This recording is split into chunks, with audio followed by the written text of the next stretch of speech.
You're about to enter a new dimension where boundaries of life sciences, data, and technology blur, and AI reshapes what's possible. Welcome to the Improzone, powered by Improzo. Good morning, good afternoon, good evening, and welcome to another episode of the Improzone. I'm Jane Urban. I'm the CDAO at Improzo, and with me I have Stephen Gatchell, a partner and head of data strategy at Ortecha. Awesome. Happy to have you. And I think the biggest thing around all of these conversations is trying to make sure we're getting the real world of this. I think one of the big things that we were excited when we were getting ready for this call was to talk about two big buckets. I think one was MDM and thinking about where MDM is going and how it can evolve. And then the other is probably around where AI in general is playing in the marketplace, because that's what everybody's talking about, right? So let's start with MDM, near and dear to our hearts. And tell me a little more about what you've been seeing as trends as MDM evolves across organizations. It's not always beautiful or glamorous, but really important. So when you think about MDM, what are some of the things that jump out to you lately that have been trends, basically, in how you're approaching thinking about mastering data, thinking about finding that golden record, if you will? Yeah, so I think with the advent and the increase in size of data and AI, there's a lot of historical MDM that has changed, right? Years ago, you'd have a system of record. It sits in like an SAP environment or something like that. And then people have these records that they want to mark as kind of the golden record, the system of truth, only one system of truth. I don't think that's true any longer. I think there's multiple systems of truth depending upon your use case. So that's one major change. I think the second change is it doesn't come out of traditional ERP or CRM systems necessarily anymore. They can come from anywhere, meaning analytical platforms, AI platforms, et cetera. I think the advent of the manual master data management on spreadsheets and trying to figure out how things relate to each other is dead, right? It's much more automated these days. So I think the whole concept of MDM is much different than it was years ago.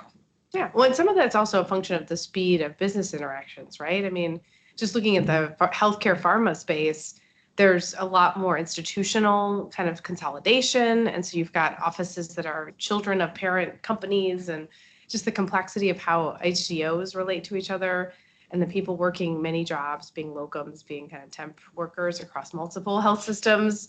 Like that complexity now is, does a physician work at one place or do they work at 3 or 4? How do you kind of account for that in an MDM? So I think those are definitely some of the like spaces that we're playing in that are a little bit more nuanced. They're not as hard and fast and clear. I think the other thing is that there's more just actual change. Like people are moving, the buildings are being built, stuff's happening that's kind of more dynamic maybe in certain spaces. Overseas manufacturing is now a bigger problem than it used to be. So do you move your manufacturing in-house, like, or in the US?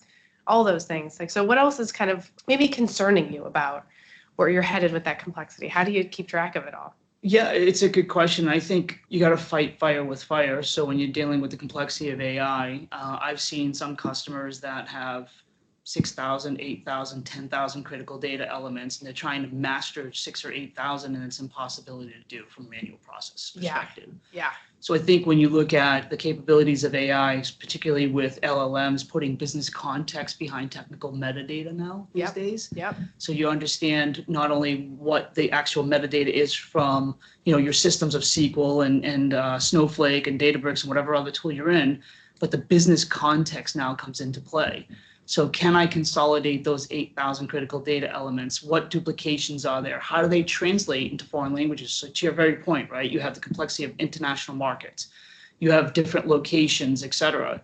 And so the language is different, not only even different languages of the UK versus the US, right? Yep, spellings are different. Spellings are different, et cetera. So then how do you bring all of that and use AI to say, take all the context of these 8,000 different critical data elements. Show me where the duplicates are. Show me where the synonyms are. Show me the business definitions, which most typically don't have definitions because no one ever got to the definitions, right? But now you can actually put a business definition. And I'm not talking about using generic GPTs, right? Where you can have hallucinations or the wrong context. If you train AI on your own internal data, and then create your business glossary from that, it's contextualized, it's more accurate. And so I think using modern technologies of doing that consolidation and then really honing in on things like access management, who's using it. So why do we have 8,000 in the first place? We narrow those down maybe to 4,000 after duplicates and synonyms and all that good stuff. But then there's still 4,000. But are we really using 4,000? Or does somebody access that like once every 5 years and maybe we deprioritize that and figure out what that is later? Yeah, having that observability trail of like when was something last used, how often is it used? All of those kind of things are now much more achievable. The other thing I heard you say, which I think is interesting, is most people are thinking of like ChatGPT or Claude when they think of AI, but there's a lot of other flavors of ways to do this that are not those tip of the spear, most innovative model kind of things. And so sometimes actually some of the stuff that's been around, like natural language processing, context that's coming from software that's been on the market for 10 or 15 years is still very relevant here because we do have a good understanding. It's not a completely unknown process for what these different variables are for, but the documentation takes a lot of time and people don't do it. So I think that's where AI can also be just that exercise of keeping track of documenting a conversation even is something that we couldn't really do regularly because it's just too much work to do. So I wonder about like that idea that every single data source and critical variable starts to have that context as it's created because you have AI to kind of help you. Don't forget, you need to document your work. I think that's a big change too, because most people don't do it at all or they do it much later. And so this way we're starting to improve the incoming data before we even get into whether we're mastering it or not. But I think the other piece of it is choosing what to master and why. And that to me, it sounds like you're also seeing some pattern shift there too, because it used to be, we really were trying to get to like the golden record for each entity, whether it's organizations or people or product or whatever the domain was. Now it might be that we can't really do that and it's okay. Is that kind of what I'm hearing you say? Yeah, I think it is okay because I think there was a couple of different concepts that you just talked about. One is around natural language processing as an example and utilizing that to do some documentation capabilities. So to me, if you're using the right environments and systems nowadays, they can actually self-document themselves, right? Yep.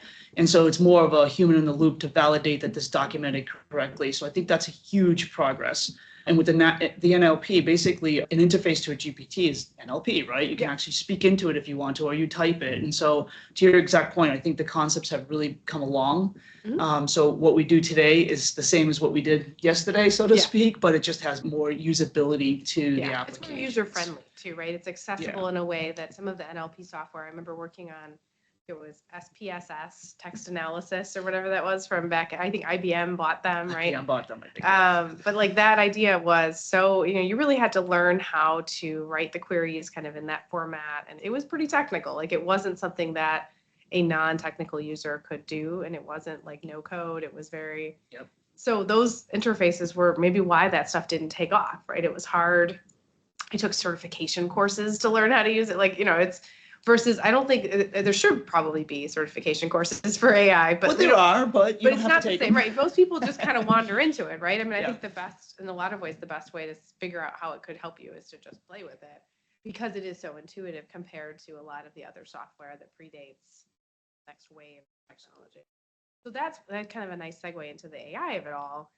How are you thinking about AI? Obviously, when I say AI, there's a range of things, but let's maybe talk a little more about what people are really top of mind on, which is these LLM, large language model platforms that are using arguably like all of the collective wisdom of society to kind of program themselves. So they have the risk of being Wisdom's broad. a strong word. Okay, knowledge maybe, or thoughts. That's fair. But I think that idea that you have this very broad use case, I think one of the things I've been thinking about is the idea that large language models have help, they can help you, but they have drawbacks that are really real. So if you're using that, if you're going to move into that space, which so many companies are starting to do, whether it's the Copilot or Claude or GPT, which are the three I hear the most often, to be honest, those are very large models. They have a lot of information. And so how are you, or are you even kind of using those in the context of both mastering data and even just like doing business process flow?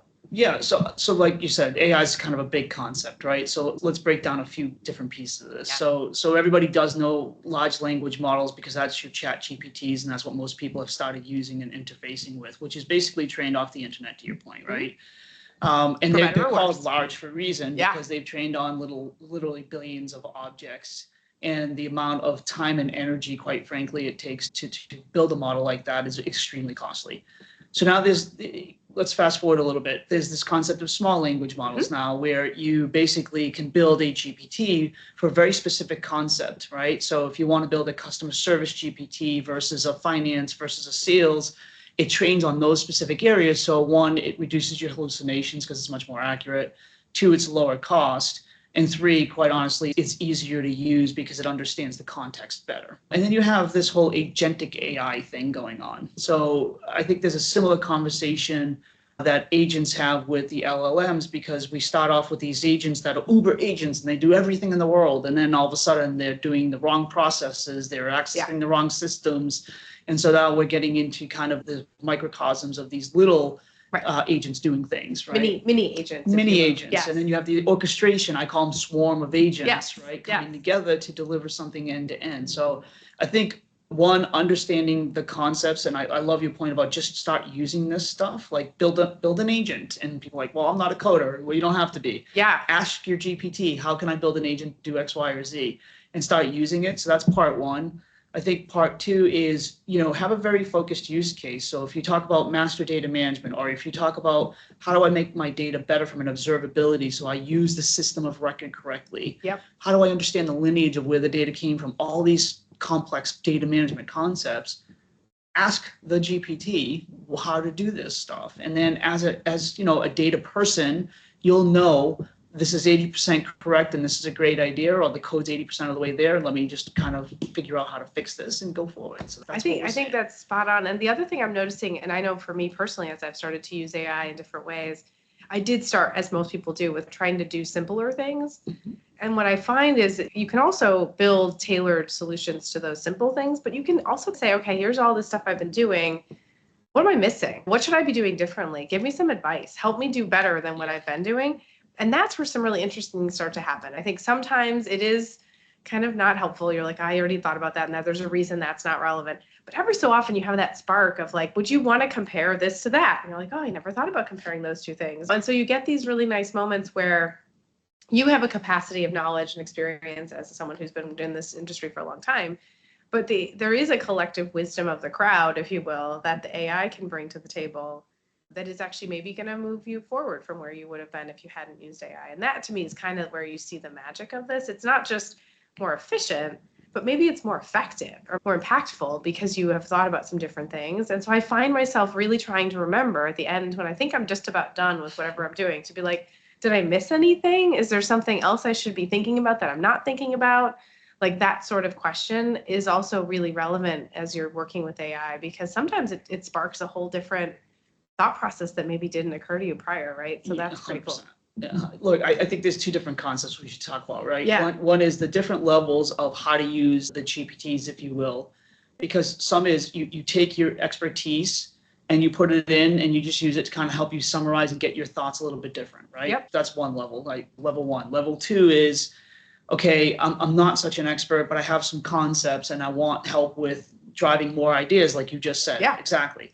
Then there's level three, like blank sheet of paper, right? Don't put any knowledge into it and just say, what do you got? Now that gets a little bit dangerous because if you don't have the subject knowledge to know if it's hallucinating or not and giving you the right feedback, There's a risk. that's sure. fine. Yeah. But be cognizant of like, what level are you doing? And then how are you going to use that information? And can you combine a little bit, right? I think that idea of the level three being a blank page in the context of having already done some work, so you sort of know what you're trying to figure out or what's missing, then you can get something that can get you going in a different direction or thinking in a different way. And I think that to me is where the human AI 1 + 1 = 3 sort of value starts to come to be. Yep. But I do think it's super important what you said about it being in an area where you already have some depth and understanding, because where it gets dicey is when you ask it about something you don't really know that well and you ask it for help on that and you can't validate, is that real? Is that something other people have said? Can I verify this with some sort of third party that can say, yep, that's a thing, like we wrote about that, or it's. So I think that's where it is very important. That's, the overall kind of caveat is it's probably best to stay in a space that you know when you're trying to use AI to help you get better. If you start in a space you don't know and then you really are just kind of the blind leading the blind, it can be really risky. And I think that's actually where most of those horror stories of hallucinations are coming from, is people going out of their depth and doing something they don't have a good sense of themselves and then asking AI to fill in their gaps. that's where you skip a little bit too far ahead. So that's where it's almost like there is a human boundary to this, right? That we have to keep in mind. And, one of the other things we had talked about before is that these agents are going to sort of almost mimic jobs in a way at the end of the day, right? It may not be a full-time position, just this agent, but it could be 5% of 10 people's work or 20 people's work. And then it becomes essentially a full-time human's worth of work that's getting done. And so it actually bleeds into this notion of what are the jobs of the future that humans do and what are the jobs of the future that AI does. And where is there obviously an advantage in either direction, right? Certain things where fatigue could be a factor. Like if you're QCing something, right? At some point you might get tired.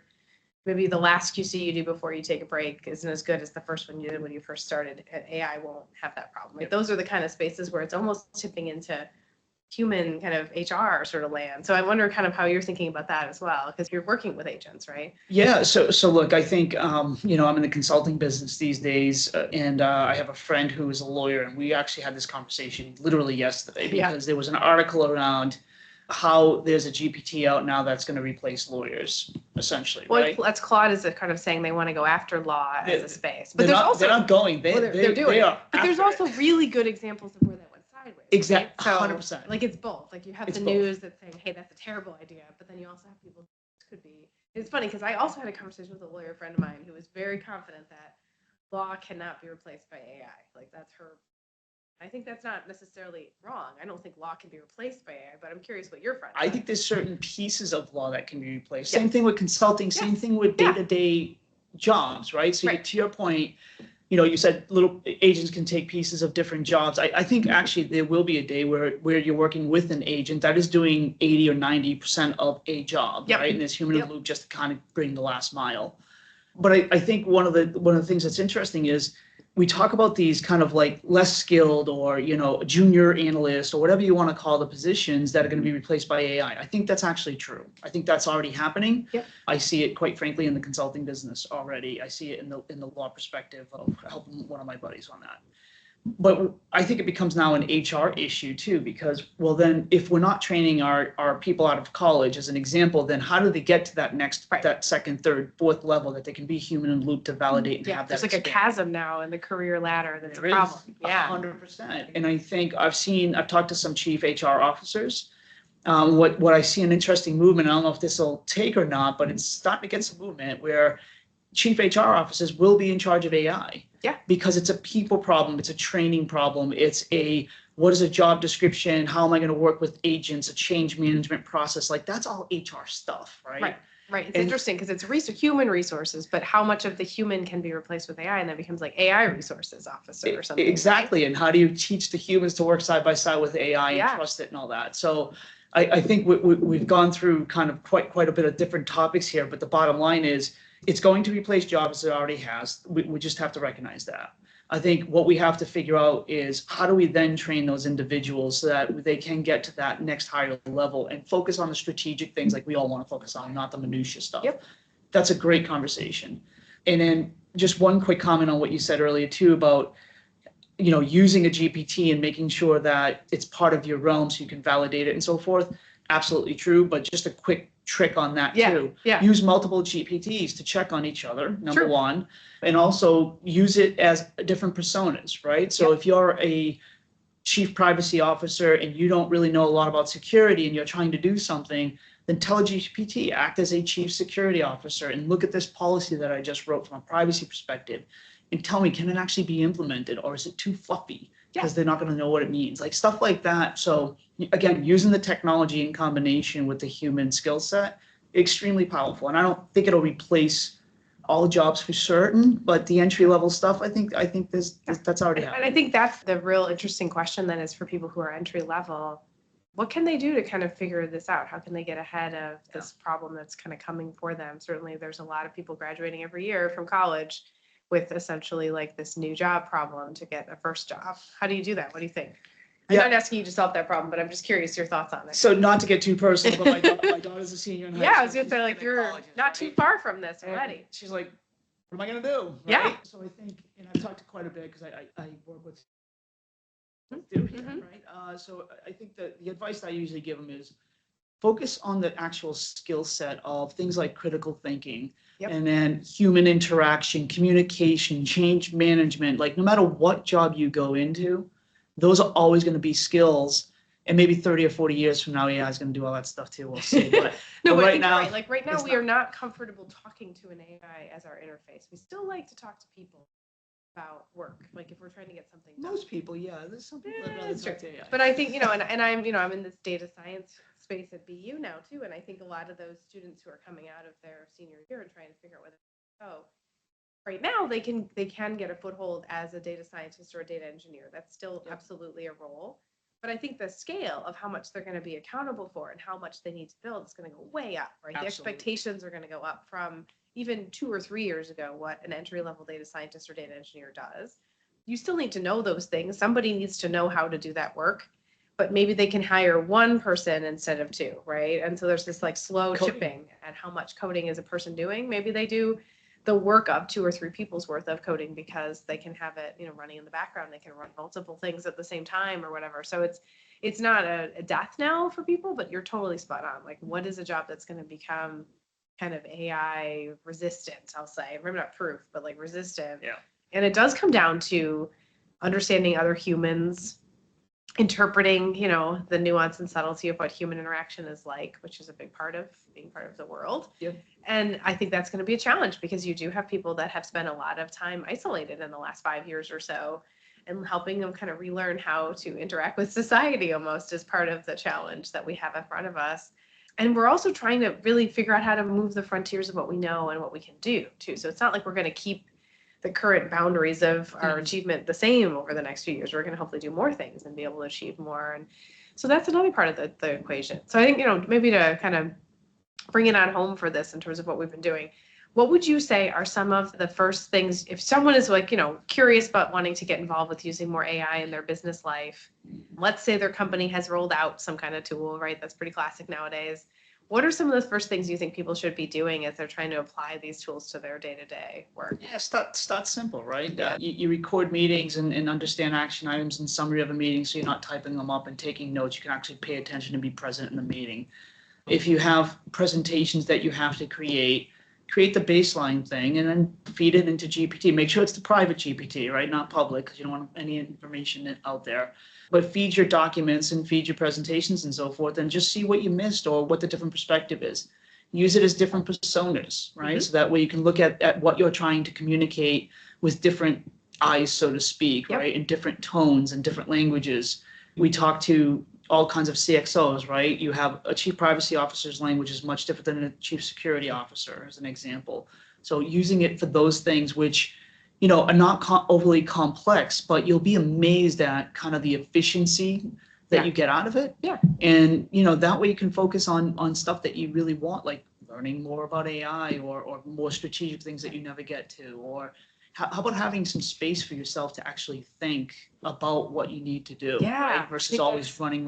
That's an undersold part of this too, is if you can have greater clarity on what you're being asked to do, what you're accomplishing, how you're communicating what you just did, right? If you're kind of recapping something, the clarity piece is really valuable because it does give you more time back. If everyone understands what to do, there isn't another meeting, there isn't another email, like you're saving all of that downstream time that would have been spent trying to seek that clarity. So to your point, if you can make sure this particular communication works well for all of these CXO type people and they all would understand it, now you've saved yourself time because each of them won't ask you questions about, what did you mean by this? So I think that's another piece, is the value or the sort of impact of clarity around your communication or around your, the work you've completed, how you showcase it, how you tell other people about it. Because that is probably the first use case most people have. It's like, I want to write something, or I want to send an email to somebody, or I want to summarize some thoughts, right? Like that's the first theme. Very low risk, easy to do. And if it's wrong, like if you ask it to write an email and you hate the email, like it's not, you can still just write your own email. You're okay. But if you can have it save you from a word choice that's poor, or maybe a word that has ambiguity to it that might be, confusing. Or even like and one of the other ones is, my manager is a native French speaker, right? And so I need to make sure that if I wrote something in English, it's simple enough and translates well enough into French that it won't be confusing to them if I use a word that's maybe ambiguous in French, right? Those kind of things are hard for you to know unless you're deeply knowledgeable about both languages, which you might not be. So it's those kind of just remembering that AI can do things you probably can't do that can save you some clarity time. 100%. Yeah. So that's hopefully very helpful practical advice, which I think is always a good goal. It's been so lovely to chat about all these things. And I feel like we've uncovered a few really important aspects, but between our MDM effort, the way MDM is kind of changing and evolving to be less maybe specific and strict and simple, but more kind of a philosophy of trying to think through what data should be doing and not doing. And then getting into AI, right? And getting into where AI can play, where it can maybe be a little ahead of us, a little behind us, depending on what we're trying to do. And so I really appreciate the time. Any other final thoughts? I can be the final word. No, well, listen, first off, thanks for having me. It's always fun talking about these things, and everybody has different perspectives. So you get into these different conversations. So I really enjoyed our time together for sure. I mean, the final comment I would make is just don't be afraid of it and reach out. Like, people are willing to talk to you about AI because it's really fascinating stuff. And so just find the right people. If you're not confident in yourself and starting by yourself, then reach out. Yeah, I love it. Somebody. You have to AI bravely, it sounds like. I like that. AI bravely. Awesome. Well, thank you again so much for the time, and I'm sure everyone will be happy to hear about what we've been working on. This has been the Improzone, improving life, empowering customers. Follow us and stay tuned for what's next.